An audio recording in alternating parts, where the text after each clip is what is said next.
Hola chicos, ¿qué tal? ¿Cómo están? Espero que estén muy bien. Ya estamos en nuestra quinta clase. Y como ustedes ya vieron al principio, lleva como título Del cielo al suelo. Bien, en este tema vamos a profundizar en cómo el movimiento se desplaza del cielo al suelo y los puntos más importantes que lo caracterizan. Para ello analizarás la caída libre de diferentes objetos. Desde hace mucho tiempo, grandes pensadores y científicos como Aristóteles, Galileo Galilei e Isaac Newton han estudiado este movimiento.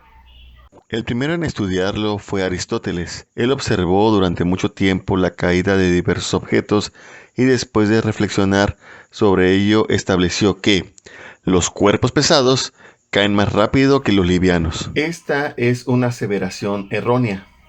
A continuación, observa el siguiente experimento para comprobarlo. Usaremos una hoja de papel y una bolsa de algún material. Puede ser una bolsa de arroz o de frijol o de lo que tengas. Después las tomaremos en las manos y analizaremos lo que es el peso de ambos. Ya que verifiquemos cuál es el peso de uno y del otro, reflexionaremos en la siguiente pregunta. ¿Cuál de ellos caerá más rápido al suelo? Iniciamos el experimento poniendo mucha atención. Sosteniendo los dos objetos desde la misma altura, suéltalos y observa su caída. Verifica cuál cae primero. Si existe alguna duda, observemos otra vez en cámara lenta.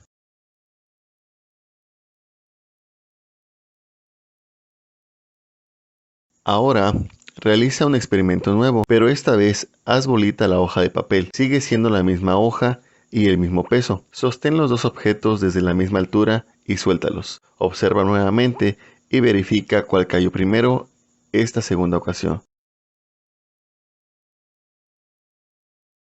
Volvamos a verlo, pero ahora en cámara lenta.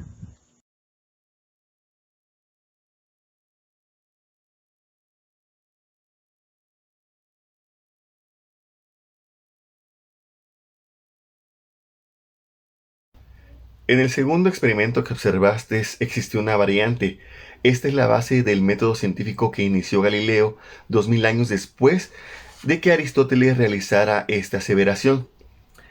En la revista de divulgación de la ciencia se publicó un artículo sobre los 100 años de la teoría general de la relatividad, en la que se incluyó un breve texto sobre la importancia del trabajo de Galileo Galilei en el desarrollo de la ciencia que hoy se conoce como física. El fragmento dice, en su libro Vida de Galileo, Vincenzo Viviani, último alumno y primer biógrafo del científico italiano, cuenta que su maestro desmintió a Aristóteles en lo tocante a la caída libre, con repetidos experimentos desde lo alto del campanario de Pisa, con participación de los otros maestros y filósofos. Esta frase es la base de la leyenda de que Galileo dejaba caer bolas de plomo y de madera desde lo alto de la torre de Pisa, ante la mirada atónita y furibunda de sus detractores aristotélicos. La leyenda seguramente es falsa, pero no hay duda de que Galileo sabía que dos cuerpos de pesos distintos caen exactamente al mismo tiempo si no hay resistencia de aire. Este pequeño experimento te ayuda a comprobar que dos objetos de dimensiones, formas y materiales distintos llegarán al suelo al mismo tiempo, siempre y cuando caigan de la misma altura al mismo tiempo.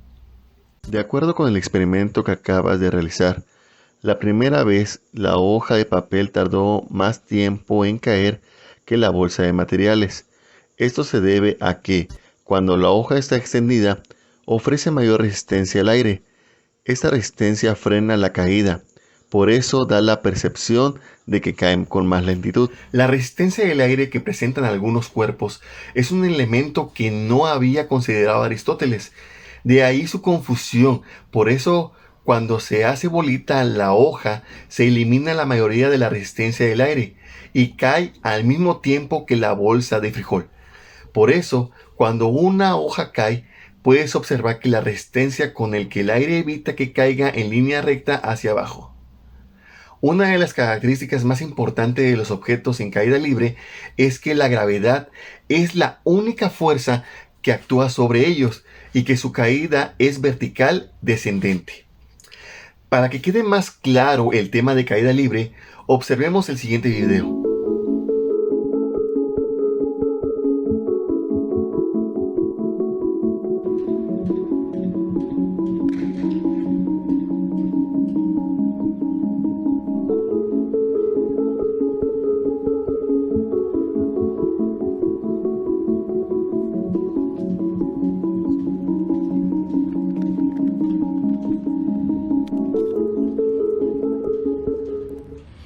A estos corredores no hay quien los alcance.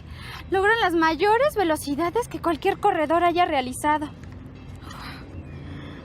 Parece sencillo cómo estos atletas logren correr estas distancias en tan poco tiempo. Segundos prácticamente. Velocidad, aceleración, distancia y tiempo sabemos que tienen que ver directamente con el movimiento. ¿Creen que la caída de los cuerpos también tenga que ver con estos conceptos? ¿En qué se parece el movimiento de estos atletas al de caída libre? Si pensamos en la posibilidad que tiene un cuerpo de caer libremente, ¿su caída dependerá de su masa? ¿Conservará su dirección y sentido durante toda esa caída? La caída libre de un cuerpo se da bajo la influencia de la acción de la gravedad. Se sabe que un cuerpo cayendo libremente se acelera de forma constante, conservando su dirección y sentido durante la caída. Si dejas caer dos objetos de distinta masa desde una misma altura, ¿cuál llegará primero al piso? La que tenga mayor masa, porque es más pesada. El que pesa más, por la fuerza de gravedad. El de más peso. ¿Por qué? Porque agarra mayor velocidad a la hora de caer. Yo creo que las dos, porque están a la misma altura y le pones la misma fuerza, no importa la masa. Seguramente han visto que cuando un cuerpo se mueve sobre un plano inclinado, su velocidad aumenta poco a poco hasta llegar a la base del plano. El cambio de velocidad puede apreciarse al comparar el tiempo que tarda un objeto en recorrer segmentos iguales de longitud conforme pasa el tiempo. Esta evidencia se puede tener tanto en el movimiento horizontal como en el vertical. En una caída libre, la aceleración que experimenta un objeto es de 9.8 metros por segundo cada segundo a nivel del mar. Los cuerpos que caen libremente lo hacen en forma vertical. Poco a poco van aumentando su velocidad de caída de manera constante, es decir, se aceleran a menos de que algo se los impida. Por ejemplo, un paracaidista, antes de abrir su paracaídas, cae libremente en forma vertical debido a la aceleración de la gravedad.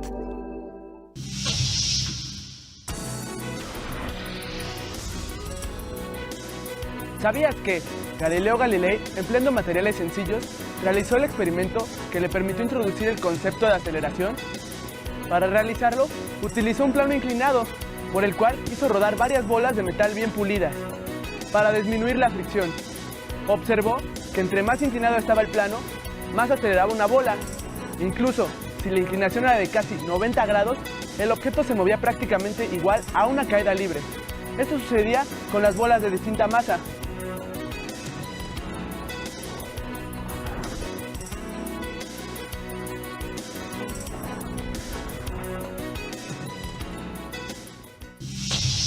El experimento de Galileo Galilei no solo demostró que los cuerpos caen con una determinada aceleración, sino que entre mayor sea la inclinación, se produce una mayor aceleración. Y cuando el plano es totalmente vertical, entonces el cuerpo alcanza su máxima aceleración. El valor de esta aceleración indica que un objeto cambia su velocidad a razón de 9.8 metros sobre segundo al cuadrado.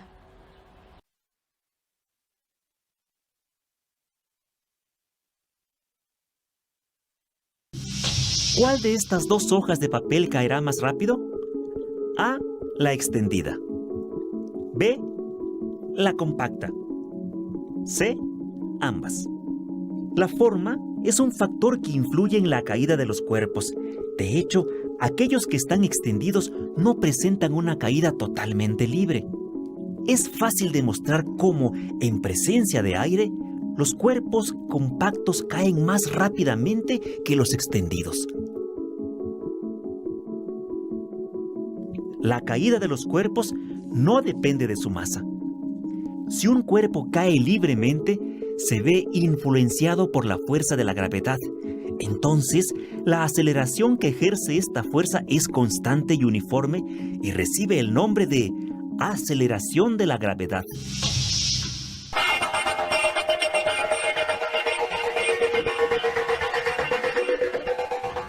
¿Observaron a este atleta? En la prueba que acaba de realizar, experimenta un movimiento vertical cuando apoya su garrocha para pasar la valla y una vez que lo ha logrado, experimentará en su cuerpo la aceleración de la gravedad hasta llegar a frenar totalmente en el colchón. ¿Lo vemos en cámara lenta?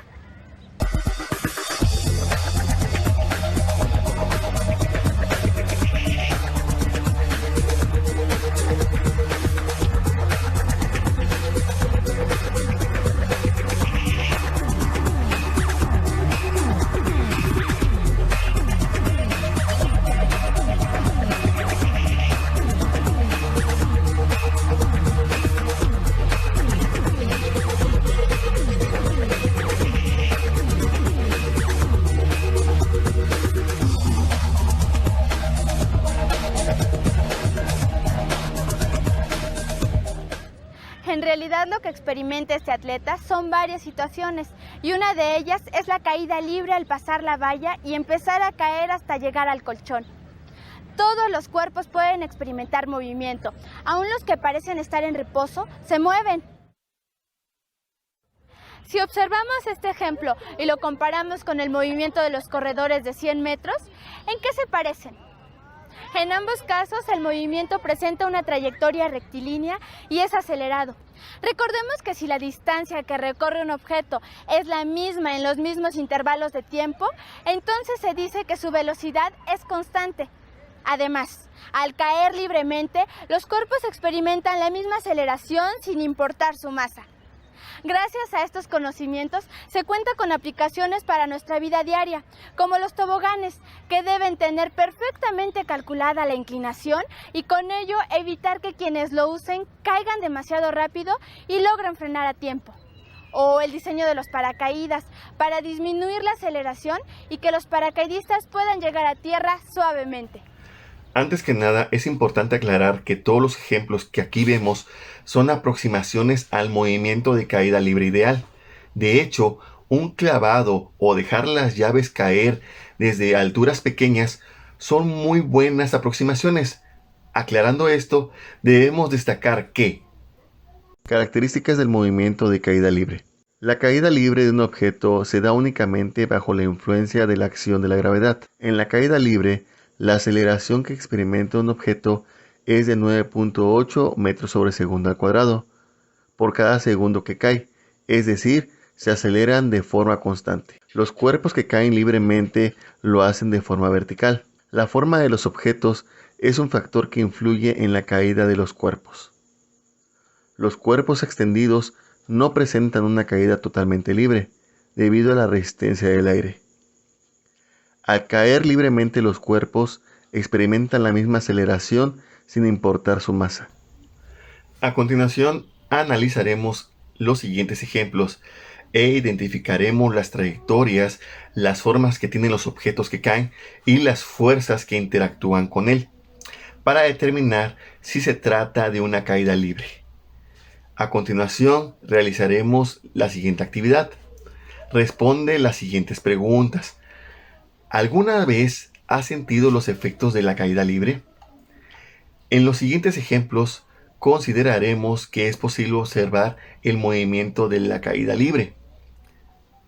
Lanzarse de un paracaídas, subirse a algunos juegos mecánicos, por ejemplo, la montaña rusa. Ahora observemos la siguiente imagen. ¿Consideras que en este juego mecánico es posible observar el movimiento de caída libre? Además de que la trayectoria no es totalmente vertical, existe otra fuerza además de la gravedad. El cuerpo es compacto, por lo cual la resistencia del aire es casi nula. Sin embargo, el carro, al recorrer sobre los rieles durante todo el desplazamiento, provoca fricción entre las dos superficies, lo que ocasiona una desaceleración del movimiento, por lo cual la gravedad no implica fuerza que interactúa en nuestro ejemplo. Por ello, ese no es un ejemplo de caída libre. Observemos la imagen siguiente y argumentemos si se trata de un ejemplo de caída libre. ¿Qué opinan? ¿Se trata de un ejemplo de caída libre? ¿Se trata de un movimiento de caída vertical? ¿Cumple con la característica de la trayectoria vertical en el tramo del juego? Al igual que al ejemplo anterior, existen otras influencias además de la gravedad. Sin embargo, esta es casi nula por las características del diseño del juego, con lo que es posible considerarlo como un ejemplo de caída libre. Ahora observaremos una tercera imagen, pero esta vez examinen muy bien y traten de contestar las siguientes preguntas. ¿Existe algún agente externo, además de la gravedad, que provoque la caída del agua? ¿Cómo es la trayectoria que describe el desplazamiento del agua? ¿Consideras que existe resistencia de aire en la caída del agua? ¿Identificas qué es lo que sucede al caer el agua sobre las paletas de la rueda? Con estos cuestionamientos en mente, les pido que examinen con detenimiento la siguiente imagen. ¿Qué opinan? ¿Cuál sería la conclusión? ¿Tenemos un ejemplo de caída libre? Para empezar, existe un momento en que el agua solo es influenciada por la fuerza de gravedad, lo que provoca una caída vertical descendente. Por otro lado, no se observa resistencia por parte del aire. Ya que si examinamos con detalle, podríamos ver que el chorro está compuesto por miles de gotas cuya forma es muy aerodinámica. Es decir, su forma es tal que se elimina la fricción del aire. La caída libre tiene muchas aplicaciones en la vida diaria, por ejemplo, en la aviación.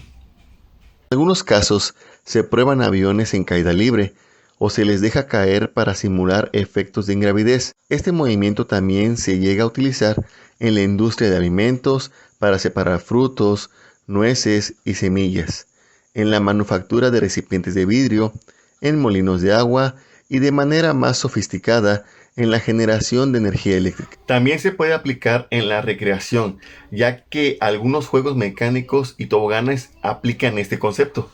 Finalmente, para fortalecer el tema de caída libre, observa con atención el siguiente video.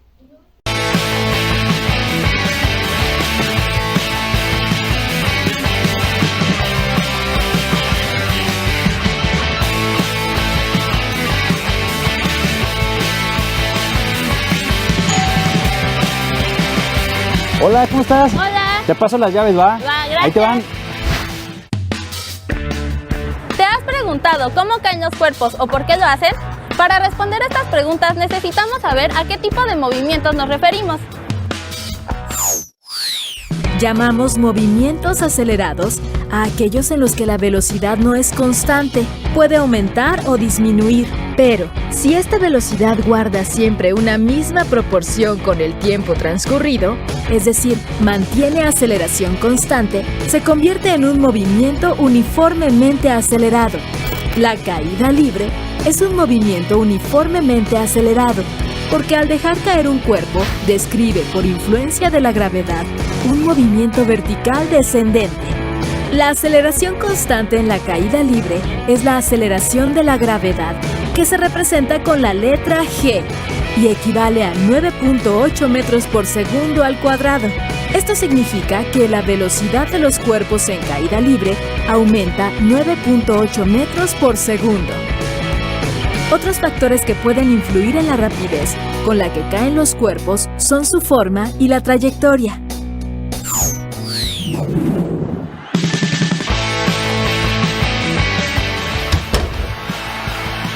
Manuel, ¿qué haces? Hola, estoy viendo una prueba de clavados desde la plataforma de 10 metros. Mira.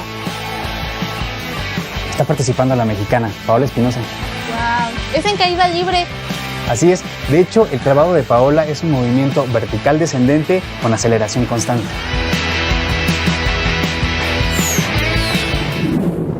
El clavado inicia en la parte superior de la plataforma desde un estado de reposo. Por ello, sabemos que la velocidad inicial es igual a 0, igual que el tiempo. La altura, representada con la letra H, es de 10 metros. También conocemos la aceleración constante de la gravedad, que es 9.8 metros por segundo al cuadrado. A partir de los datos que tenemos, podemos calcular el tiempo que tarda Paola en llegar al agua y la velocidad con la que impacta en ella. Para conocer el tiempo, utilizaremos la fórmula para calcular la altura de una caída libre. Despejamos el tiempo. Sustituimos los valores que conocemos. Dividimos el valor de la gravedad, 9.8 entre 2. El resultado es 4.9. Realizamos la nueva división. El exponente del tiempo pasa como raíz cuadrada. Obtenemos la raíz. 1.41 segundos es el tiempo que Paola pasa en el aire antes de entrar al agua. Para determinar la rapidez adquirida durante la caída, empleamos la fórmula velocidad final igual a la aceleración por tiempo. Sustituimos los valores y realizamos las operaciones. El resultado es 13.82 metros por segundo. Entonces, pues hay muchísimos otros ejemplos de caída libre de la vida cotidiana. Por ejemplo, cuando tú avientas una piedrita a un pozo para ver qué tan profundo es. ¿Qué te parece si calculamos cuánto tarda en caer la botella? Va, ok. Por ejemplo, ahorita que le vas a tirar. Con esto concluiste la sesión del día de hoy y aprendiste sobre la importancia de la caída libre en tu vida diaria, así como algunas de sus características.